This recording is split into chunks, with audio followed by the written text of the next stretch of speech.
Welcome to the Encouragement Engineering Podcast. We help people to combat the negativity that inundates their daily lives with a positive perspective and positive action. Today's guest is Dr. Joe Martin. Dr. Joe Martin is an award-winning, internationally known speaker, author, professor, and certified man builder who helps men win at what matters and frustrates them most as husbands, fathers, and spiritual leaders. He's authored or co-authored more than 9 books. He's also the host of the #1 rated podcast for Christian men on Apple Podcasts with more than 1.7 million downloads. And he's interviewed more than 475 men from all over the world, from company presidents to prison inmates. Joe has dedicated his life to helping men, husbands, and fathers write their own comeback stories, or at least prevent them from having to write one at all. I like that.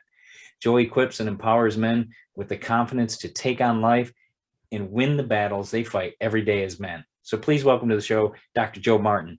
Joe, thank you for being here today. I really appreciate it. What a pleasure. Thank you for inviting me, man. I'm excited about being on your show. I am too. I think this is going to be great. For those of you that haven't heard of Joe Martin, you got to check him out. I mean, you talk about energy, you talk about stamina, you talk about a guy that's done a lot of different things and kept a positive attitude through it all. He's a man. So I'm looking forward to this time. So Joe, if we can, why don't we start out, let the people know who you are, how you got to where you are, because some people may not know you. You know, what I love to do when I'm on other people's show, because, you know, your story encompasses so much. Yeah. And sometimes you don't do it enough credit by skipping over some of the details. So what I do is I give an overview, and we can always pick apart what part of the story you want to dive into. But the way I best summarize my story is that I went from rags to riches to ruin to redemption. From rags to riches to ruin to redemption. And the rags part is just I grew up in one of the toughest inner city ghettos in Miami, Florida. I know you said you're based in St. Pete, but you probably heard about Miami and Liberty City down in Dade County. Driven through there. So there's a lot of, we're infamous for a lot of different things that come out of Liberty City. But I grew up there. My mom was a teenage mother, had me at the age of 16. Dad walked out on us. All the things that typically come with growing up in a hood. I experienced, from addiction to abuse to, I mean, you name it, violence, gang violence, drugs, you name it.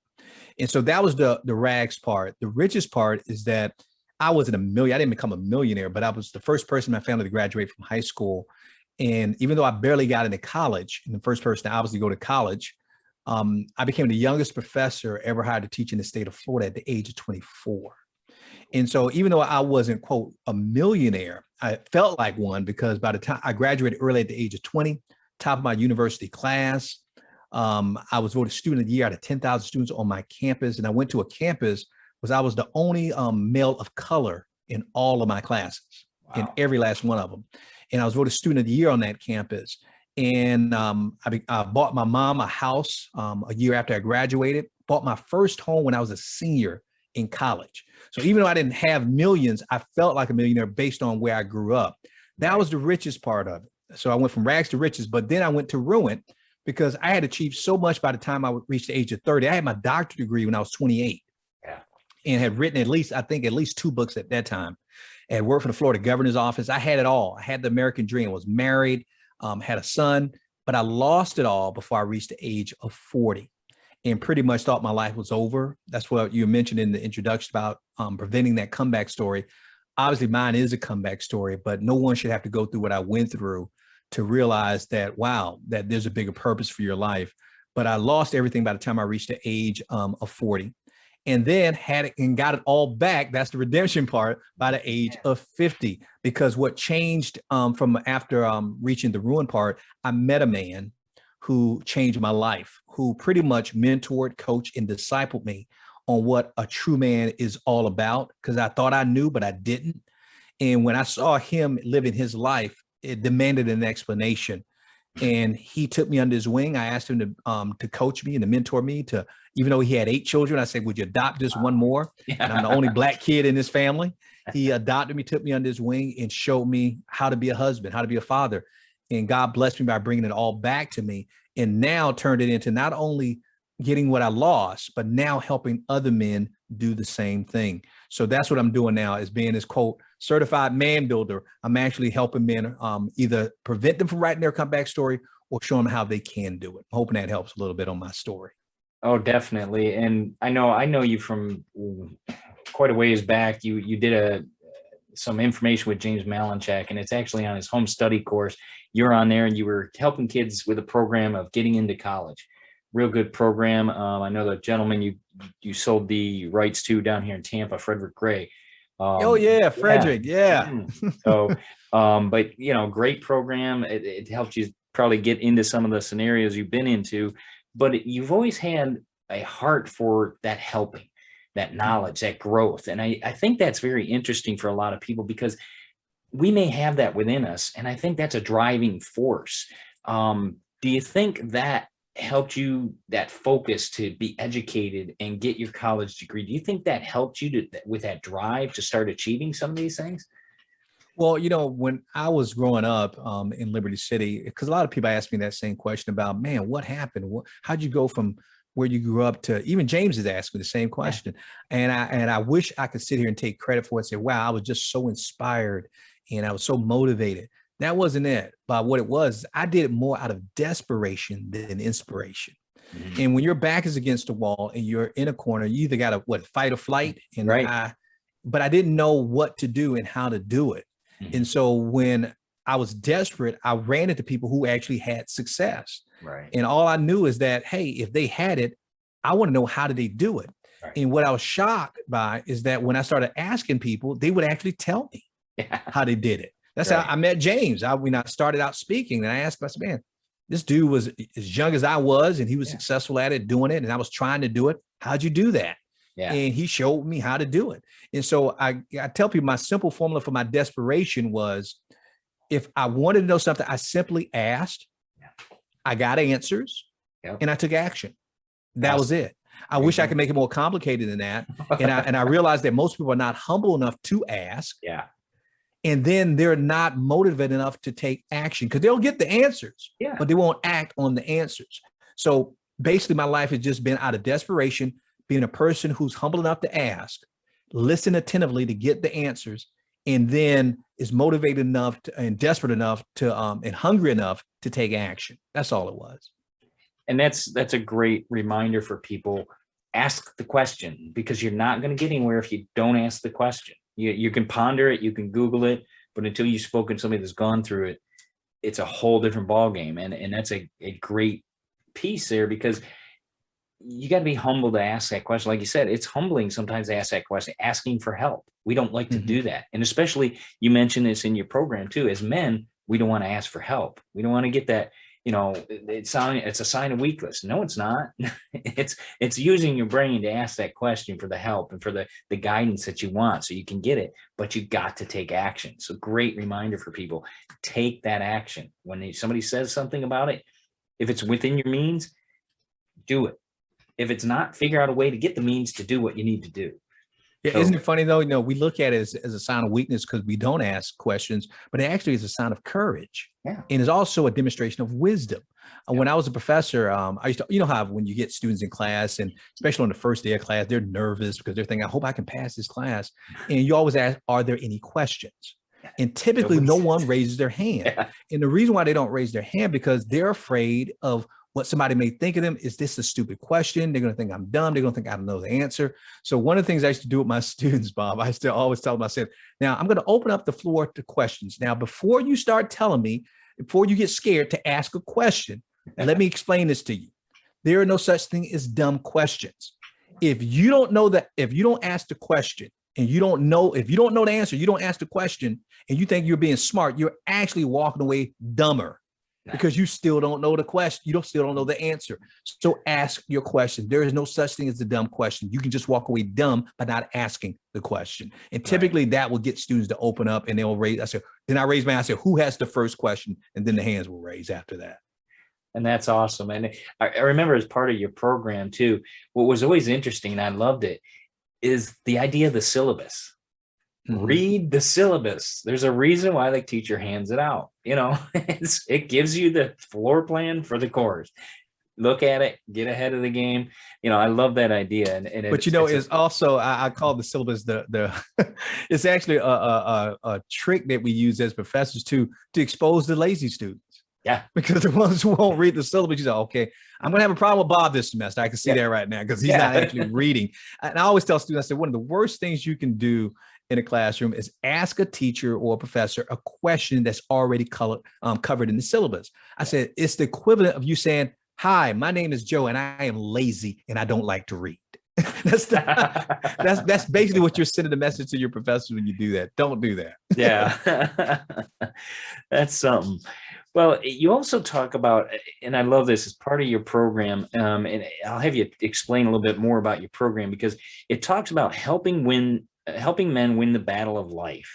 And it's interesting. I looked up a verse this morning because I was reviewing some of your stuff and talk about Isaiah 41:13. It says, I, the Lord your God, hold your right hand and say to you, don't be afraid. I will help you. I mean, your programs, tell us about that, because I think that's important, that we get that idea of there's a greater power that created us and a greater power that can guide us. And like you said before, you've got to have the humbleness to ask the question, and then you've got to understand that he's there with us, guiding us.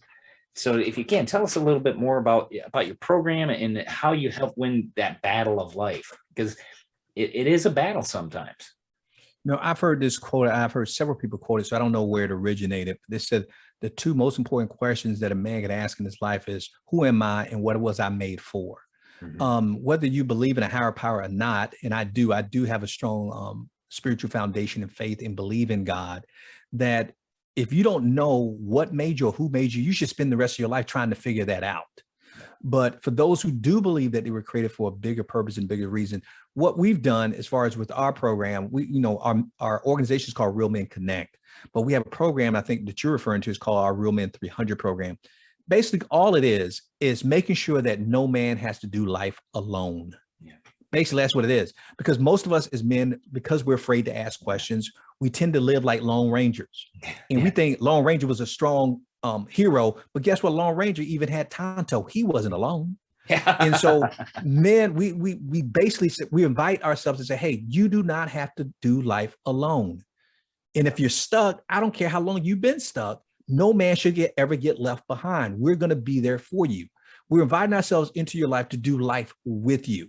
The man that I model as the perfect man was Jesus Christ. Yeah. And Jesus, who was God in the flesh and had the power that God had, even on this earth, even he didn't choose to do life alone. Right. He did it with his disciples, with 12 people. And those are 12 that he chose. But there are other people who followed Jesus as well. And so looking at him, he could have done life alone and he chose not to, which I think that's a great role model for me, that I shouldn't be trying to do life alone. And even in the 12 that he had, Bob, he had an inner circle of 3 guys he spent more time with than the other 9. And if you go back and you read the Bible, you'll see that Jesus, when he points out these 3 men, it's Peter, James, and John. They were always with Jesus, usually at his best of times and at his worst of times. And typically when he was interacting with them and they would see something that Jesus was doing, he would say to them, now, please do not tell anybody. Yeah. Now, when we tell somebody not tell anybody, that means we're telling them keep a secret. Yeah. So even in the community, you need some guys even closer to you who I call it, have permission to fall apart in front of. Right. That you can be your worst self and them not lose respect for you, because no man is going to be able to do life alone. And so from that standpoint, what we've done is we provided a community where no man has to do life by himself. No man has to stay stuck. And every man needs some type of coach or mentor who's a little bit ahead of him. He doesn't have to be perfect, right, but he's a little bit ahead of you, has the t-shirt, has the battle scars to prove it, that, hey, man, I've been down this path. Let me tell you. Now, when I use the Bible as my foundation for it, but I'm gonna give you a practical example and a biblical example. In the Bible, it is filled with those type of relationships, that mentoring type of relationship. Elisha with Elijah, Timothy with Paul, Lot with Abraham, Aaron with Moses, Moses with Jethro, David with Samuel, right, Solomon with David, Peter with Jesus. Yeah. Now, to me, that's not a coincidence. It's those many relationships exist of a mentor coaching relationship. But then I use the practical side of this. I don't know about you, Bob, but I'm a huge football fan. I love football, but I love all kinds of sports. I'll watch anything. I don't care what the sport is. I'll watch it. But I ask men all the time, I said, name me one athlete who's a world champion in anything. in any sport, male or female. Name me one athlete who's a world champion in anything who did not have a coach. Name me one. I say, I'll wait. Yeah. Do you know in the history of mankind, there's never been a champion of anything without a coach. Right. So what do I ask men? I say, men, do you want to be a champion husband? Of course I do, Joe. Do you want to be a champion father? Of course I do. Do you want to be a champion leader, a champion business owner? They said, yeah. I said, so who's your coach? Well, I don't have one. Then guess what? Either that means you're deceived, you're naive, or you're just arrogant. Because no one in history, even Michael Jordan had a coach. Yeah. And so are you the Michael Jordan of husbands?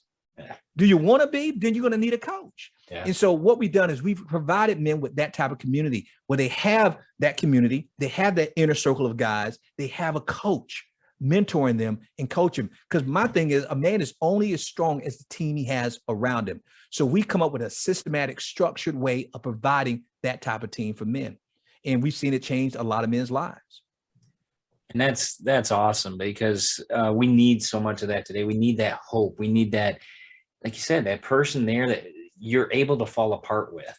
And what's interesting is your program, I mean, it's nationwide. So you can still get that close, and especially with the technology we have now. I mean, we get on a Zoom call and talk to somebody that's pretty close and they could be anywhere in the country. It's good to see that. And the idea of the iron sharpening iron, the mentoring, covering those real issues, that can be hard. That's not something you can always talk to your spouse about, especially as a man. Sometimes it's, they won't like it. They're uncomfortable, but men can get past that. And it's just, okay, let's get the task done. How do you help people because I think that could be kind of, I don't know exactly the word for it, but it seems like because of the breadth of the program that, anybody could be anywhere. Do you try to bring people that it might be closer together to mentor and coach, or how does that all work? Now, we have a systematic way of doing it. Not only do we meet via Zoom, which is a lot, because we have two types of gatherings. We have really, when I think about it, with the coaching, it's actually 3 or 4, but we have a weekly accountability meeting where we get together. Because we have goals that we want to achieve as husbands, as fathers, as spiritual leaders of our home, as business people. We have weekly goals that are tangible, SMART goals that are measurable, that we can know whether or not they did it, but they're all short term within 7 days. Okay. You got to achieve within 7 days. And then we have what I call our man training gathering, where we come together to learn about the tough stuff about being a man that you just mentioned, Bob, that we can't talk to with our wives about. Right. Our wives don't know the battle that we have with lust and temptation when it comes to masturbation. Yeah. Matter of fact, they don't even want to hear about it. Right. When we're going to talk about that. Yeah. And so they don't understand why we attach so much value to what we earn and what we do for a living. They just don't get it. So there's things that women just won't get that you have to get in the company of men. But in addition to that, we have some also I call the ministry of hanging out, where we get together on a quarterly basis in different parts of the country where they come in. Like, matter of fact, I don't know when it's going to air. I don't want to date the show, but we're getting ready to go on a camping trip. Oh, cool. And so guys from all over the country, we're going to gather together and we're going to go on this camping trip for 3 days. And now I got to tell you, I don't even like camping. I don't even like driving with the car windows down, man. I'm not an outdoors person, but I'm doing it not because I want to do it and not because it's comfortable, because I want to be around these men because we see each other all the time, but we're going to be in close proximity to each other and we can actually see each other and talk to each other.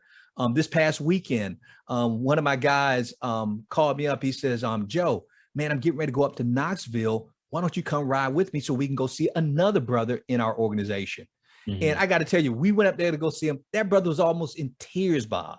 Wow. All we did is just show up and took him out and we went out to eat lunch. Yeah. But he couldn't believe that some guys drove from an hour and a half away to come spend the day with him and hang out with him.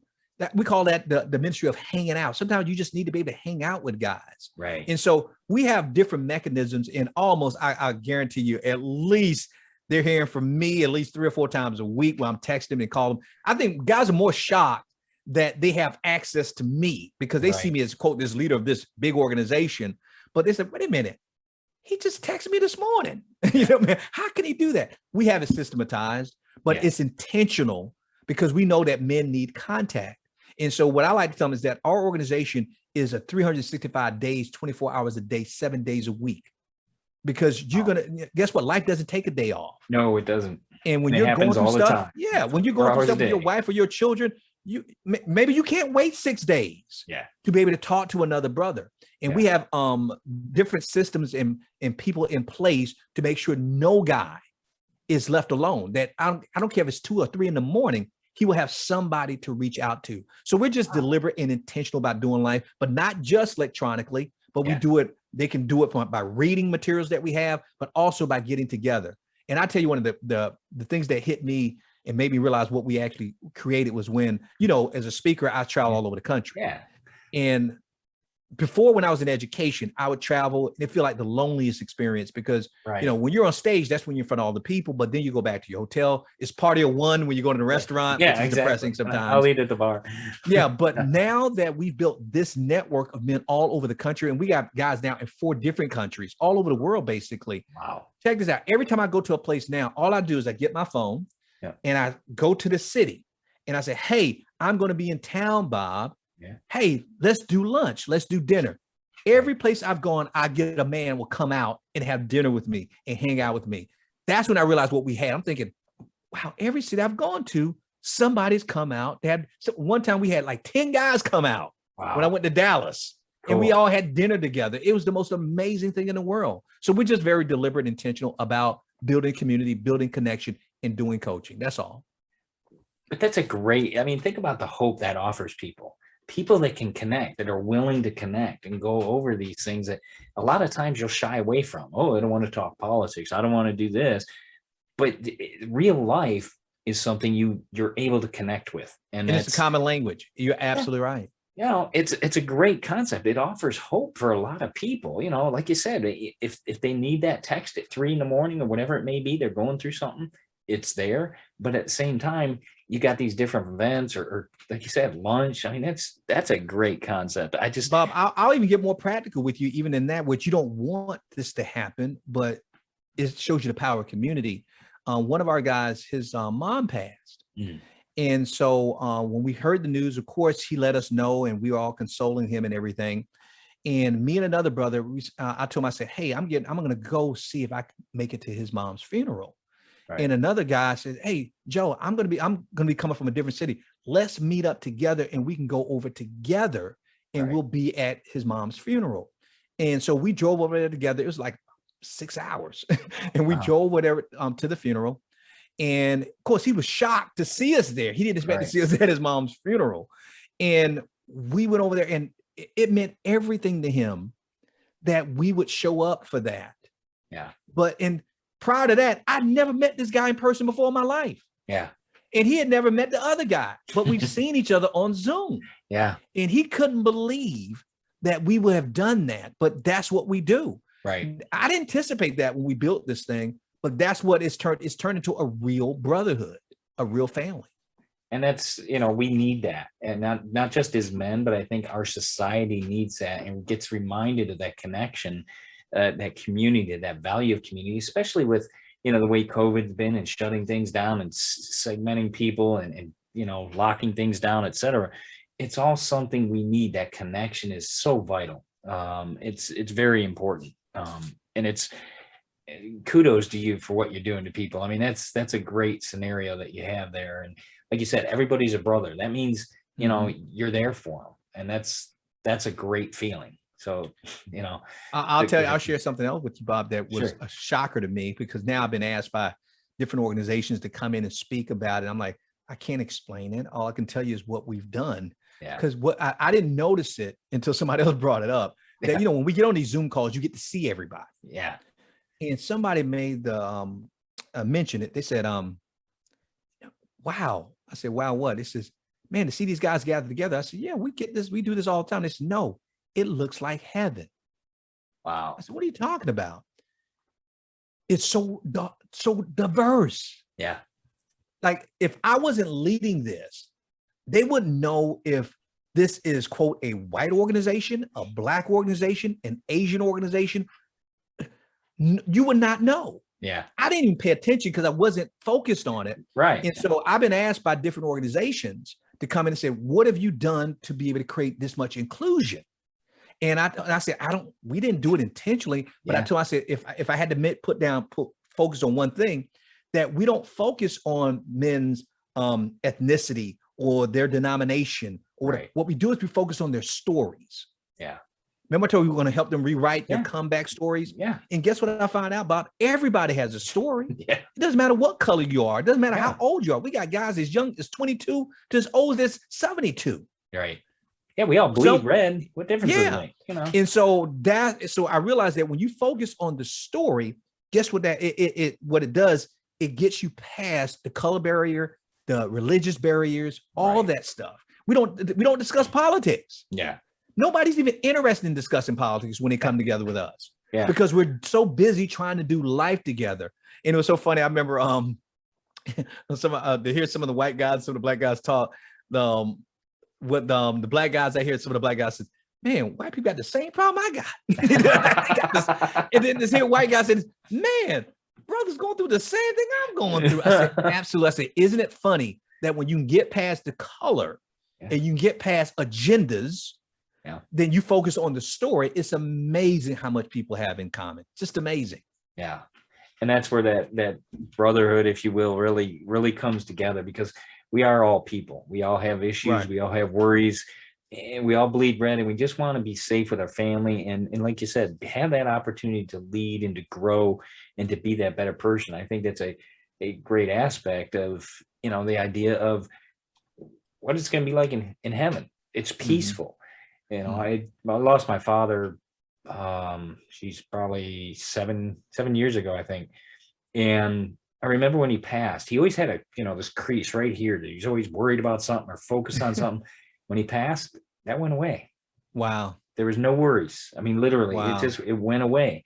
And that's what we got to realize, is that heaven will offer that idea or that area of no worries and peace. And you're doing a piece of that here on earth. You're offering people hope. You're offering that peace that, we're in this together.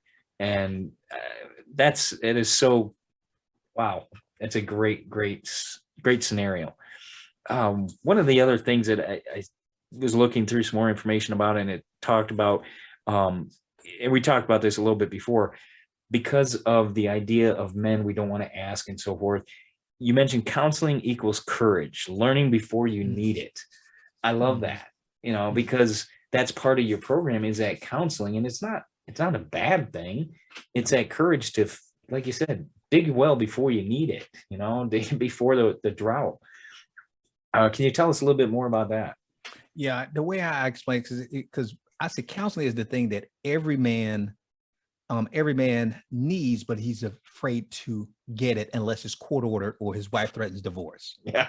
We all need counseling. Yeah. But the reason why we have such a negative stigma towards counseling, because we have abused counseling. Yeah. As a society. I'm not just talking about men, I'm talking about men, women as a society. Because usually what ends up happening, we get counseling because we're trying to rescue and save something from that we're going to lose. Yeah. I'm going to a counselor to save my marriage, to break an addiction, to get healing or whatever, which is not bad, but that's not what counseling was made for. See, and the way I equate it, so for people to understand and answer your question, and this is why I think that we should be cheerleaders for counseling. Think about this, Bob. You have a car, I have a car, and you probably get your oil change every 3,000 to 5,000 miles. Yep. Is that correct? A little light goes on, it tells me. Yep. Yeah, to tell you need to change your oil. Yeah. And if somebody came to us and they told us, well, I don't believe in changing my oil. If I'm going to change my oil, I'll probably change it every 150,000 miles.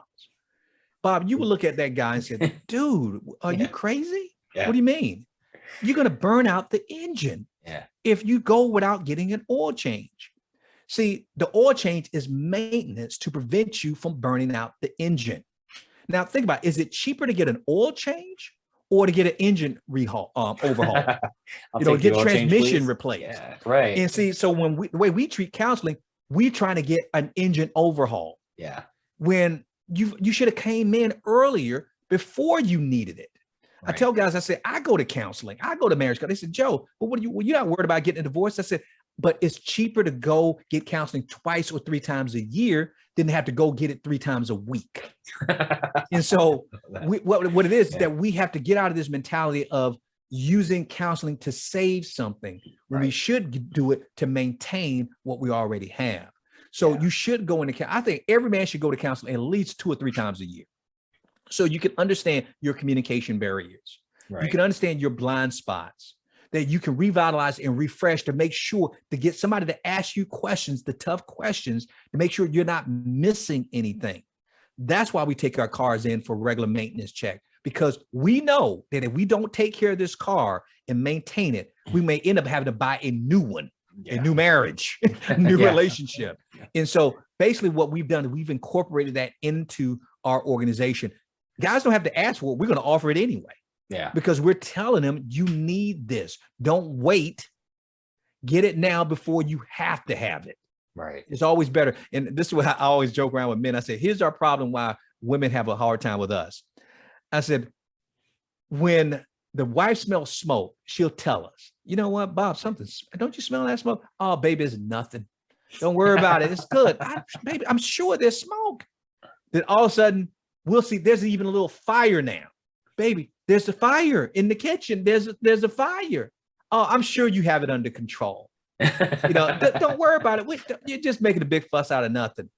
And before you know it, now she's ready to leave because she's got a burnt kitchen. Yeah. Right. Right. Yeah. And here's the thing. You say, where are you going? What, we can get something. No, because you didn't want to do anything until the couch you were sitting on was burning up. Yeah. And now you don't understand why she's leaving, because guess what? She doesn't want to come back home to just a burnt couch. The house has gone down and all you can salvage is a burnt couch. Who wants to come back to that? Yeah. So I'm telling men, don't wait. Soon as you smell that first sound of smoke, you need to be doing something. But if you're in community and you have connection, guess what? They're asking you about the smoke before it gets out of hand. Hey, don't you smell smoke? No, you really need to check with your wife if there's something smoking. Yeah. And so we can't be waiting to the last minute, because that's why the divorce rate is so high. We wait to the last minute to get help. Well, and that's, it leads back to what you said in the beginning. Be humble enough to ask, and that's communication. It is, it's something we got to do. It's something we do have to understand. And sometimes we're focused on other things and we need to set our priorities. So, and I appreciate some of the things you talk about with your program too, because it's talking about taking that time with God and journaling, writing that down, take that action of what he's saying back to you.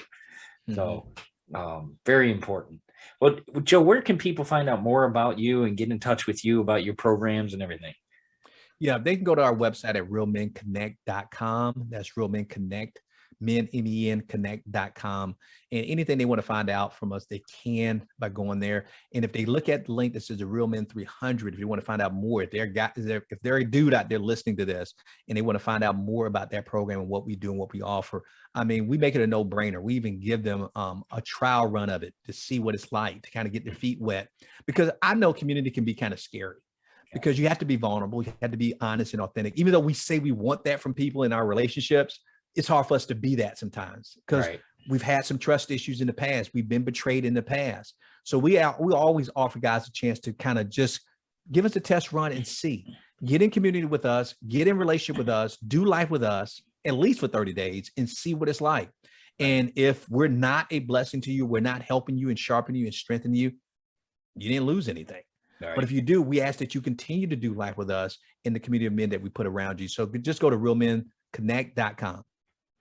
And we'll make sure we have that in the show notes for everybody, because this is a great program. I was reviewing it yesterday and early this morning, and just it is a blessing, and it's interesting how you set it up and so forth. So check that out. We'll have that in the show notes. But Joe, I want to thank you for being a guest on the Encouragement Engineering podcast. I appreciate your time. I appreciate what you're doing for people. Your energy is always up there. You always got that smile going. So keep up the great work, man. Well, thank you, Bob, for having me. I really appreciate it. And keep doing what you're doing, bro. All right. Thank you. You have a great one.